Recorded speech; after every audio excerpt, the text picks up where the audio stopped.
అందరికీ నమస్కారం. ఇవాళ మనతో ప్రముఖ ఆస్ట్రాలజర్ జ్యోతిష శాస్త్ర పండితులు మాడుగుల సుప్రసాద్ గారు ఉన్నారు.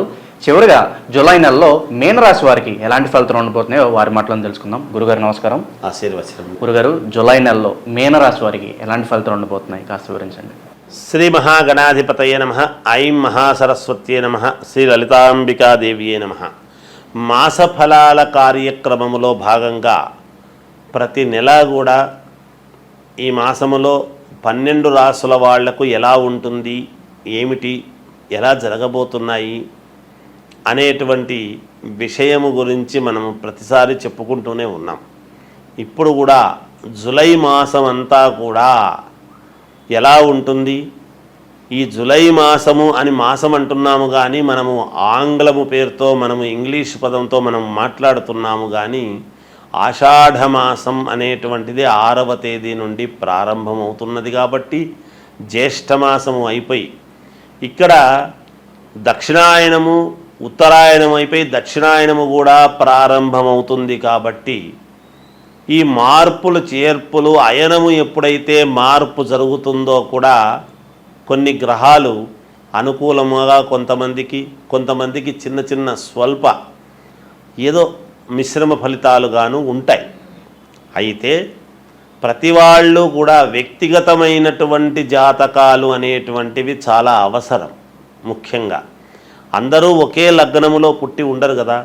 ఎవరెవరు ఏ లగ్నములో పుట్టి ఉంటారో ఆ లగ్నము నుండి మనము చూసుకోవాల్సినటువంటి అవసరము ఉంటుంది. కాబట్టి పైగా ఈ మాసములో శని వక్రగతి అనేటువంటిది కూడా ఉన్నది. కాబట్టి ఎవరెవరికి ఎటువంటి ఫలితాలు ఇస్తారు, ఏమిటి, ఆ ఫలితాలు ఎలా ఉండబోతున్నాయి అనేటువంటి దాని గురించి ఇప్పుడు నేను మీకు క్షుణ్ణంగా తెలియజేస్తాను. మీనరాశి వారికి ఈ జూలై మాసంలో చాలా అనుకూలముగా ఉన్నది. ఒకటి గమనించాలి, ఏలినాటి శని ప్రభావం అనేటువంటిది ఒకటి, తర్వాత రాహువు ఇక్కడే ఉండేటువంటి దాని వల్లను చిన్నపాటి ఇబ్బందులు ఉండినను చాలా మిగతా గ్రహాల వలన చాలా అనుకూలమైనటువంటి విధానముగా ఉన్నది. చేపట్టినటువంటి పనులన్నీ కూడా ఊహించని రీతిలో మీరు పూర్తి చేసుకోవటము జరుగుతుంది. అనుకున్న దానికంటే ఎక్కువ ఫలితాలు మీకు రావటము కూడా జరుగుతుంది గాక. ఆరోగ్య విషయములో ఉత్సాహముగా, ఉల్లాసముగా, సంతోషకరమైనటువంటి విధానముగా ఉంటుంది. పాత మిత్రులను కలుసుకొని సంతోషముతో వాళ్ళతో గడపడం అనేటువంటిది కూడా జరిగి తీరుతుంది. విందు వినోద కార్యక్రమాలలో పాల్గొంటారు.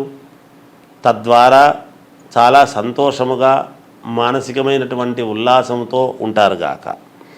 దూర ప్రయాణాలు చేయడం వలన ఆర్థిక లాభాలు కలిగి తీరుతాయి. సమాజములో పెద్దలను కలుసుకొని కీలక నిర్ణయాలను తీసుకుంటారు గాక.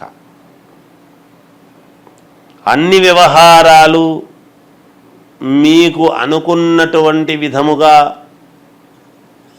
ముందుకు జరగడం అనేటువంటిది జరుగుతుంది. ఈ మాసములో నూతన వస్తువులు ప్రాప్తి అనేటువంటిది అంటారు. అంటే నూతన వస్తువులు కొనుక్కోవడము, అలాగే వస్త్ర ప్రాప్తి తీసుకోవడం జరుగుతుంది. ఉద్యోగ విషయమై ఉద్యోగాల కోసము మీరు తాపత్రయపడేటువంటి వాళ్ళు, అప్లై చేయాలనుకునేటువంటి వాళ్ళు తప్పకుండా అప్లై చేయండి, మీకు మేలు జరుగుతుంది. ఫలానా ఉద్యోగము అనేటువంటిదే కాదు కదా, ఏ రంగములో ఉండేటువంటి ఉద్యోగస్తులకైనా ఆయా రంగంలో మీ క్వాలిఫికేషన్ బట్టి మీరు అప్లై చేయండి, మీకు మేలు జరుగుతుంది.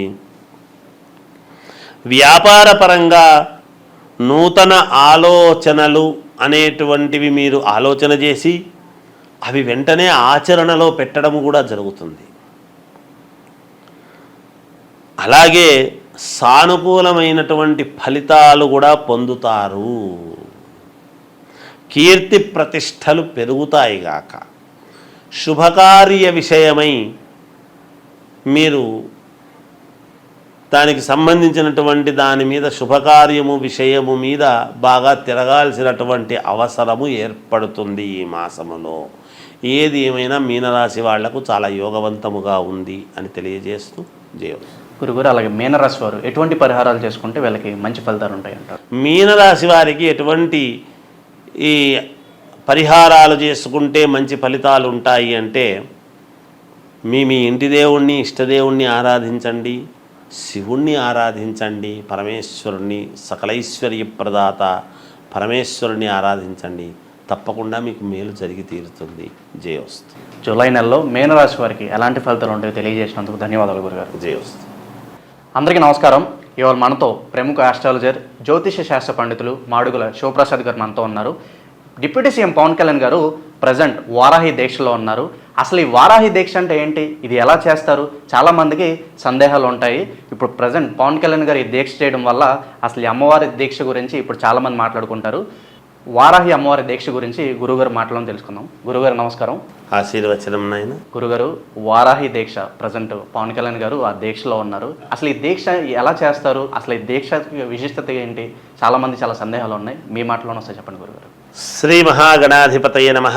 ఐం మహాసరస్వత్యే నమః. శ్రీ లలితాంబికాదేవ్యే నమః. పవన్ కళ్యాణ్ గారు వారాహి అమ్మవారి యొక్క దీక్షలో ఉన్నారు. ఆయన దీక్ష మొదలు పెట్టారు అనేటువంటిది ఆయన వేషధారణలో తెలుస్తూ ఉన్నది. ఇక్కడ వారాహి దీక్ష అనేటువంటిది చేయటం అనేటువంటిది మహోన్నతమైనటువంటి అదృష్టముగా భావించాలి. అందరూ చేయగలుగుతారు అని అనుకోలేం. ఎందుకంటే వారాహి అమ్మవారు అని అంటే మనకు శ్రీ లలితాంబికాదేవి దగ్గర ఆమె ప్రతిరూపాలలో ఒక రూపము ఈ వారాహి అమ్మవారు అనేటువంటిది. తర్వాత మనం చెప్పుకోవాల్సినటువంటిది ఏమిటంటే, భూములకు కానీ కుజుడి యొక్క ప్రభావము దీని మీద పట్టు చాలా ఉంటుంది. ఎప్పుడు కూడా వారాహి అమ్మవారు దీక్ష అనేటువంటిది ఎవరైతే చేస్తారో చాలా శక్తులు వస్తాయి. చేసే విధానములో ఉంటుంది ఏదైనా కూడా. సరే, ఎలా చెయ్యాలి అనేటువంటిది చెబుతాము. చేస్తే వచ్చేటువంటి ఫలితం ఏమిటో ముందు చెప్పాలి కదా. అందువలన అమ్మవారి అనుగ్రహము పరిపూర్ణముగా మన యందు ఉంటే తప్ప మనకు ఆ అదృష్టం అనేటువంటిది, దీక్ష చేపట్టాలి అనేటువంటి మనస్సు కలగటం అనేటువంటిది కూడా అమ్మవారి అనుగ్రహం ఉంటేనే జరుగుతుంది. ఆయన ఒక రథం, వారాహి చైతన్య రథం అనేటువంటిది పెట్టుకొని దాంట్లో ఎప్పుడైతే వారాహి ఎన్నికల ప్రచార రథముగా ఎప్పుడైతే వారాహి అని పెట్టారో అప్పుడే ఆయనకు విజయం అనేటువంటిది కలిగినది. ఇప్పుడు ఆయనకు విజయం కలిగిందా లేదా, మరి ఆంధ్రప్రదేశ్ ప్రజలు ఆయనకు పట్టం కట్టారా లేదా అనేటువంటిది నేను కొత్తగా చెప్పాల్సింది ఏముంది, ప్రజలే అంగీకరించారు కదా. అంటే అలా అందరి మనస్సులను కూడా వారాహి అమ్మవారు అలా మార్చేసి అయస్కాంతములాగా అలా ఆ వ్యక్తి దగ్గరికి తీసుకువెళ్ళడం జరిగింది. ప్రజానీకారినంతా కూడా ఆయనకు మొదట కూడా ప్రజలు చాలా ఎక్కువ మంది ఆయన్ను చూడంగానే వస్తారు, గౌరవిస్తారు, అది సంగతి సరే. కానీ విజయం అనేటువంటిది వారాహి అమ్మవారి యొక్క ఆ వాహనము మీద ఎప్పుడైతే ఆయన ప్రచారము అనేటువంటిది చేశారో, ఎక్కి దాన్ని పరమ పవిత్రముగా ఆయన చూసి ఎప్పుడైతే వాడుకున్నారో ఆయనకు ఆ విలువలు తెలుసు కాబట్టి, ఎలా చేస్తే ఏమిటి అనేటువంటిది ఆయనకు బాగా క్షుణ్ణంగా విలువలు తెలుసు కాబట్టి ఆయన ఆ దీక్ష తీసుకోవడం జరిగినది. మనకు ఉండేటువంటి కష్టాలు దొరుకుతాయి, భూముల పరంగా ఉండేటువంటి ఇబ్బందులు దొరుకుతాయి, జనాన్ని బాగా ఆకర్షింపజేసేటువంటి విధానముగా ఉంటుంది, అందరూ ఒక్కసారిగా మన వైపు చూసేటువంటి విధానముగా ఉంటుంది అమ్మవారి దీక్ష వలన. తర్వాత మన వ్యక్తిత్వాన్ని చాలా పెంచుకునేటువంటి విధానముగా కూడా ఉంటుంది. మన నడవడికలో చాలా మార్పులు వస్తాయి, మన మాట తీరులో మార్పు వస్తుంది. పరిపూర్ణమైనటువంటి వ్యక్తిగా, మూర్తీభవించినటువంటి వ్యక్తిగా తీర్చిదిద్దడానికి ఉపయోగపడుతుంది. ఇది అందరికీ అవసరమే.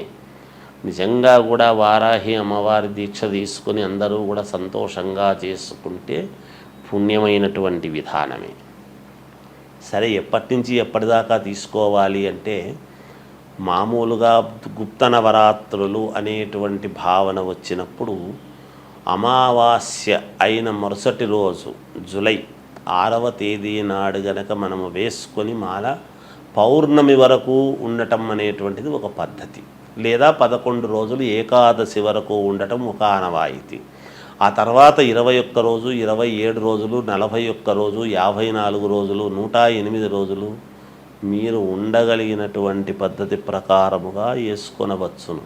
అయితే ఒక దీక్ష అంటే భవానీ దీక్ష అని కానీ, శివమాల అని కానీ, ఆంజనేయ స్వామి మాల అని కానీ, అయ్యప్ప స్వామి మాల అని కానీ, ఇలా అనేక రకాల దేవతల పేర్లతో మనం వేసుకుంటూ ఉంటాం. వారాహి అమ్మవారి యొక్క దీక్ష కూడా పరమ మహోన్నతమైనటువంటి దీక్ష. ఇది శాపనిద్ర,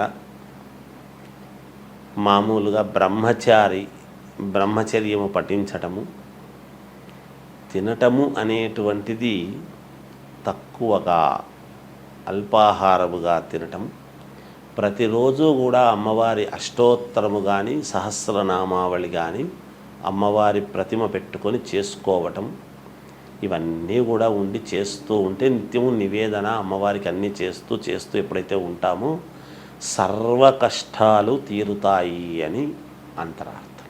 దాని యొక్క విధానము ఉండేటువంటిది. అందువలన పవన్ కళ్యాణ్ గారు చేసుకున్నటువంటి ఆయన యొక్క మాల వేసుకున్నటువంటి విధానము, ఆయన దీక్ష అంతా కూడా విజయవంతమే అవుతుంది అని నేను ఆశిస్తున్నాను. బాగుంటుంది. అందరూ కూడా ఎవరెవరి అవసరాల ప్రకారముగా వాళ్ళు వేసుకొని అమ్మవారి కృపకు పాత్రులు కావాలి అనేటువంటిది తెలియజేస్తూ జయోస్తు.